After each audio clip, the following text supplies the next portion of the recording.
Teman-teman, kalian tahu nggak? Salah satu penyebab datangnya masalah ke dalam hidup secara terus-menerus atau berulang, termasuk kesulitan dalam mencari rezeki, terlilit hutang piutang, ketidakberuntungan, sampai akhirnya kita tuh bisa berpikir, kok hidup orang lain itu beruntung banget ya? Kok hidupku nggak pernah beruntung? Kok aku nih sial terus ya?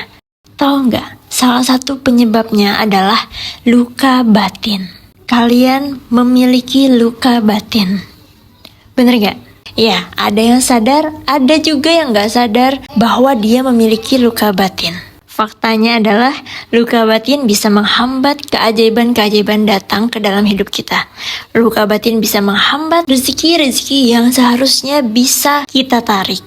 Luka batin bisa menarik hal-hal negatif ataupun hal yang sama yang menyebabkan luka batin tersebut tercipta untuk terulang kembali. Jadi bagi kalian yang merasa seperti itu, fix video ini pas banget untuk kalian. Saya akan sharing cara yang mudah banget untuk menyembuhkan luka batin versi saya. Jadi pastikan stay tune sampai akhir. Yang belum subscribe, silahkan subscribe dulu supaya kita bisa berteman dan bisa berbagi energi positif di setiap video-video yang akan saya bagikan.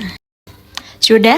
Terima kasih. Sekarang kita berteman dan insya Allah saya akan berbagi energi positif yang bermanfaat untuk kehidupan kita semua. Amin ya rabbal alamin.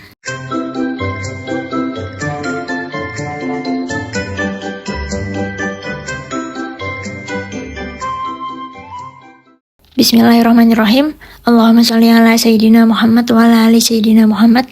Assalamualaikum warahmatullahi wabarakatuh. Welcome back to Zakia Channel by DM Rahmi. Dengan saya di sini Dina Maulidah Rahmi. Halo teman-teman, senang sekali bisa ketemu lagi, bisa kumpul lagi di video ini. Video yang insya Allah bermanfaat dan pastinya akan selalu menebarkan energi-energi positif. Oke, jadi teman-teman yang nonton video saya saat ini bisa saya pastikan masuk dalam dua kategori. Yang pertama adalah yang menyadari bahwa memiliki luka batin. Yang kedua adalah yang tidak menyadari atau nggak tahu punya luka batin atau nggak, tapi merasa hidupnya selalu kurang beruntung. Bener nggak?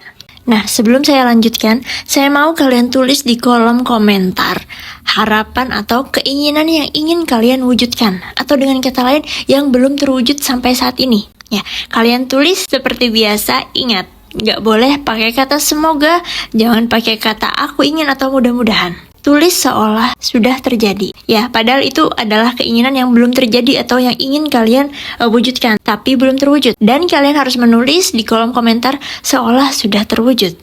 Supaya apa? Ketika kita menulis scripting gitu, afirmasi, harapan, keinginan seolah sudah terwujud, kita sudah menciptakan energi yang positif ya melalui tulisan kita. Dan nanti banyak orang-orang yang bakalan ngebacain komentar-komentar kalian, tulisan-tulisan atau ketikan kalian itu, paling enggak mereka bisa merasakan energi positif dari tulisan yang kalian tulis atau kalian ketik di kolom komentar. Sesuatu yang mendapatkan energi lebih kuat, apalagi energi positif, maka lihat, semesta akan bekerja. Oke, the power of ucapan adalah doa. Ya, dalam hal ini ucapannya kita tuangkan ke sebuah komentar. Oke, paham ya? Jadi silahkan tulis dulu keinginan kalian apapun itu seolah sudah terwujud. Karena saya mau yang nonton video ini dipenuhi dengan energi-energi yang positif. Oke, kalau sudah kita lanjut. Luka batin itu apa sih? Sebuah luka ya di batin kita, di hati kita. Nggak terlihat nih, fisik kita nggak terluka, tapi batin kita yang terluka.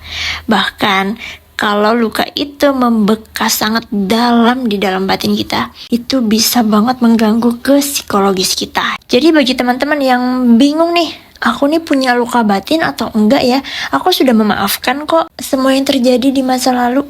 Tanda kalau kita masih memiliki luka batin adalah ketika kita mengingat sebuah peristiwa di masa lalu ya, dimana peristiwa itu sangat tidak mengenakan, menyakiti kita, atau membuat kita kecewa, atau membuat kita dalam kondisi yang sangat buruk di masa itu ya. Kemudian setelah kita mengingatnya, atau teringat nih, tiba-tiba teringat, kita masih bisa merasakan perasaan kita saat itu. kita masih bisa merasakan rasa sakitnya, rasa kecewanya, rasa patah hatinya. Pokoknya kayak masih terngiang-ngiang banget perasaan saat itu, suasana saat itu. Dan tanpa kita sadari membawa diri kita hari ini ya, yang hari ini saat ini kembali ke masa yang itu. Gimana? Sudah mulai ada bayangan? Sudah mulai mengingat? Ya, jadi sebuah kejadian yang tentunya sangat membekas ya di hati kita hingga menimbulkan, menciptakan luka batin. Itu tuh nggak bisa kita lupakan. Sekuat apapun kita, sekeras apapun kita mencoba melupakan, menghindari, menepis atau menyangkali hal itu bakalan datang lagi, bahkan akan lebih sering datang menghantui kita. Semakin kita kuat untuk mencoba melupakan atau menghindari, maka semakin sering lagi datang bayangan-bayangan atau ingatan-ingatan tentang hal tersebut, tentang hal yang menyakiti kita itu. Bener gak? Benar ya, karena saya pernah banget berada di posisi seperti itu. Semakin saya mau menyangkali atau menghindari ingatan-ingatan, bayangan-bayangan, pikiran-pikiran tentang hal yang menyakitkan atau hal yang pernah membuat saya terluka saat itu, semakin sering ingatan itu kembali. Dan akhirnya membuat saya kembali merasakan perasaan saat itu, dan tanpa saya sadari, saya menarik hal-hal yang serupa. Tentunya hal-hal negatif. Saya menarik hal-hal yang tidak saya inginkan itu untuk terjadi kembali ke dalam hidup saya. Ya, otomatis kan berulang nih. Dan bukan hanya itu, banyak hal-hal negatif juga yang ikut ketarik. Ya, karena saya memancarkan frekuensi yang negatif. Semua itu disebabkan karena luka batin saya yang masih terbuka, masih ada. Padahal saya bilang saya sudah memaafkan kok, saya sudah merelakan, saya sudah ikhlas. Tapi pada kenyataannya masih ada luka batin. Memang di mulut bisa bilang sudah memaafkan, sudah ikhlas, sudah rela, tapi perasaan kita nggak bisa kita bohongin. Sekarang kalian ingat-ingat lagi suatu kejadian di masa lalu yang sangat menyakitkan atau yang pernah membuat kalian kecewa, marah, sakit hati. Coba diingat lagi. Kemudian kalian amati apakah saat ini kalian masih bisa merasakan rasa sakit hati itu. Apakah saat ini emosi kalian ikut terpancing lagi ketika mengingat hal tersebut? Apakah saat ini kalian merasakan sedih kembali seperti yang kalian rasakan saat itu? Masih terasa sakitnya, masih terasa kecewanya, masih terasa sedihnya? Kalau hal itu masih kalian rasakan saat ini, fix berarti luka batin kalian masih ada. Atau dengan kata lain, belum sembuh. Walaupun kalian sudah menganggap sudah mengikhlaskan atau sudah memaafkan, terutama orang yang membuat luka batin tersebut, tapi pada kenyataannya luka batin kalian masih ada. Dan itu adalah salah satu penyebab kenapa masalah di dalam hidup kalian selalu datang terus-menerus, termasuk kesulitan dalam mencari rezeki, kesulitan dalam mendapatkan peluang-peluang yang besar, kesulitan dalam mencapai keberhasilan, kesulitan dalam menyelesaikan masalah-masalah yang saat ini kalian hadapi. Nah, ada satu hal yang simple sekali, tapi efeknya ini luar biasa dalam menyembuhkan si luka batin. Apa itu? Menerima. Ya, terima saja apapun yang sudah kita dapatkan. Entah itu berupa kekecewaan, pengkhianatan, kesakitan, kesedihan. Ya, terima saja. Luka batin yang kita rasakan saat ini, perasaan yang bisa kita rasakan kembali di saat ini, itu adalah hasil dari masa lalu. Dan ingat, kita tidak bisa kembali ke masa itu. Kita nggak bisa kembali ke masa lalu. Masa di mana luka itu baru tercipta. Kejadian itu sudah terjadi di masa lalu dan itu merupakan bagian dari perjalanan hidup kita di dunia ini. Kita sudah memang harus melewati jalan yang seperti itu. Itu adalah cerita yang sudah dituliskan Tuhan untuk kita, yang sudah dituliskan Allah untuk kita, di mana cerita itu adalah jembatan terbaik yang sudah membawa kita berada di titik ini. Bahkan ada sebuah quotes dari salah seorang habib yang mengatakan, andaikan seorang hamba mengetahui maksud indah di balik ketetapan takdir dari Allah, niscaya dia akan menangis malu karena prasangka buruknya kepada Allah Subhanahu wa Ta'ala. Jadi jika kita dipertemukan dengan orang-orang yang menyakiti kita ataupun mengkhianati kita, mengecewakan kita, membuat kita terluka, itu adalah cara Allah untuk menguatkan kita di hari ini agar kita siap dalam mendapatkan keindahan dari keajaiban-keajaiban yang sudah Allah siapkan untuk kita. Bener deh, coba kalian renungkan.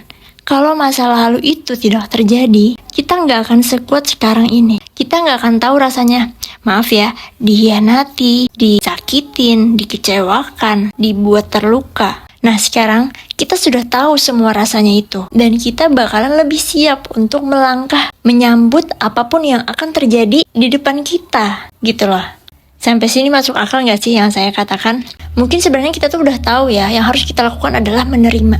Tapi kadang kita tuh kayak belum nge-approve si menerima tadi jika kita belum dapat dukungan dari orang lain. Kayak gini nih misalnya kalian udah tahu nih, masa lalu nggak bisa diulang. Kita harus menerima nih, kalian udah tahu ya hal itu. Tapi pada kenyataannya kalian belum benar-benar bisa menerima sebelum kalian mendengarkan masukan dari orang lain tentang harus menerima si masa lalu tadi. Seperti yang kalian lakukan saat ini. Kalian bakalan bisa lebih menerima terhadap kejadian masa lalu setelah kalian mendengarkan video dari saya. Ya, atau video dari motivator-motivator yang lain. Bener gak? Ya, jadi itu adalah hal yang simple banget tapi dampaknya luar biasa. Ketika saya berhasil menerima apa yang sudah terjadi di masa lalu saya, hidup saya berubah. Keajaiban datang dengan sangat luar biasa. Bahkan sesuatu yang tidak pernah terbayangkan sebelumnya ternyata datang ke dalam hidup saya. Dan saat itu terjadi ketika saya teringat kembali ke masa lalu atau teringat kembali ke kejadian yang pernah membuat luka batin saya itu, saya sudah tidak lagi merasakan rasa sakitnya, rasa kecewanya, rasa sedihnya. Udah biasa aja. Saya lebih menerima bahwa itu adalah bagian dari perjalanan hidup saya yang harus saya lalui. Jembatan yang harus saya lewati untuk berada di hari ini, di saat ini. Akhirnya, saya bisa berdamai dengan diri saya sendiri, memaafkan diri saya sendiri. Kalau sebelumnya, waktu belum menerima masa lalu itu, saya seperti memusuhi diri saya sendiri, menyalahkan diri saya sendiri. Kenapa sih aku dulu bego banget? Kenapa sih aku dulu bodoh banget? Semakin saya menghakimi diri saya sendiri, semakin sulit untuk bahagia. Semakin saya menyalahkan diri saya sendiri atas kesalahan saya di masa lalu, ya, atas kejadian di masa lalu, semakin sulit saya mendapatkan kebahagiaan. Nah, kemudian ada sebuah mantra yang saya katakan agar bisa menerima hal yang membuat luka batin tersebut. Mantranya adalah terima kasih. Loh kak, kok bilang terima kasih terhadap apa yang sudah menyakiti kita? Iya, benar. Terima kasih itu adalah mantra yang sangat ajaib yang membuat saya benar-benar bisa menerima hal yang membuat luka batin tersebut. Ya, contoh kalimatnya seperti ini. Terima kasih masa laluku yang pernah menyakiti, yang pernah mengkhianati, yang pernah membuatku sedih, membuatku terluka. Karena berkat masa laluku, aku bisa sampai di titik sekarang. Terima kasih sudah membuatku sehebat ini, sudah membuatku sekuat ini. Terima kasih, terima kasih, terima kasih. Ya, itu adalah mantra untuk bisa menerima luka batin di masa lalu. Kemudian biasanya saya tambahkan lagi afirmasi untuk berdamai dengan diri sendiri. Contoh kalimat yang biasa saya lakukan seperti ini. Terima kasih diriku, kamu sangat hebat. Karena perjuanganmu yang sangat luar biasa, akhirnya sampai di titik ini. Terima kasih diriku, sudah menjadi versi terbaik dan aku sangat bangga padamu. Terima kasih, terima kasih, terima kasih. Sambil memeluk diri sendiri. Gimana tuh Kak memeluk diri sendiri? Maksudnya kalau saya ya sambil nepuk-nepuk bahu, sambil dielus lembut, dan seketika otomatis saya sangat merasa lega, saya sangat merasa bahagia, dan alhamdulillah insya Allah saya sudah bisa menerima masa lalu dan berdamai dengan diri saya sendiri. Oke, jadi seperti itu ya contohnya teman-teman. Kalian bisa melakukan mantra yang saya contohkan tadi sebelum tidur dan sesudah bangun tidur. Kalau luka batinnya agak sedikit dalam ya, maksudnya itu sangat membekas gitu kan, lakukan afirmasi tersebut sesering mungkin, kapanpun, di waktu yang sunyi, di waktu yang relax, di waktu yang santai ya. Tapi yang wajib banget adalah ketika sebelum tidur dan sesudah bangun tidur. Konsisten, buktikan dalam 1 minggu kalian bisa balik lagi ke video ini, tulis di kolom komentar perubahan apa yang kalian dapatkan. Oke teman-teman, semoga bisa membantu dalam penyembuhan luka batin kalian. Insya Allah kalau kita sudah berhasil menerima semua yang terjadi di masa lalu kita, segala bentuk keajaiban akan sangat mudah datang ke dalam hidup kita. Percaya deh, saya sudah membuktikannya. Sekarang giliran kalian. Oke, kalau kalian suka atau kalian rasa video ini bisa membantu kehidupan kalian, saya minta tolong di like dan dibagikan video ini kepada siapapun, kerabat, keluarga, teman-teman yang mungkin mereka sedang membutuhkan pencerahan, terutama dalam menghadapi masalah dalam kehidupan. Dimana ketika kalian berbagi hal yang bermanfaat untuk kehidupannya, insya Allah akan menjadi amal jariah buat kita semua. Ya, amin ya robbal alamin. Terima kasih sekali lagi. Sampai jumpa di video selanjutnya. Salam sehat, salam bahagia, tetap semangat. Wassalamualaikum warahmatullahi wabarakatuh. Allahumma sholli ala Sayyidina Muhammad wa ala ali Sayyidina Muhammad.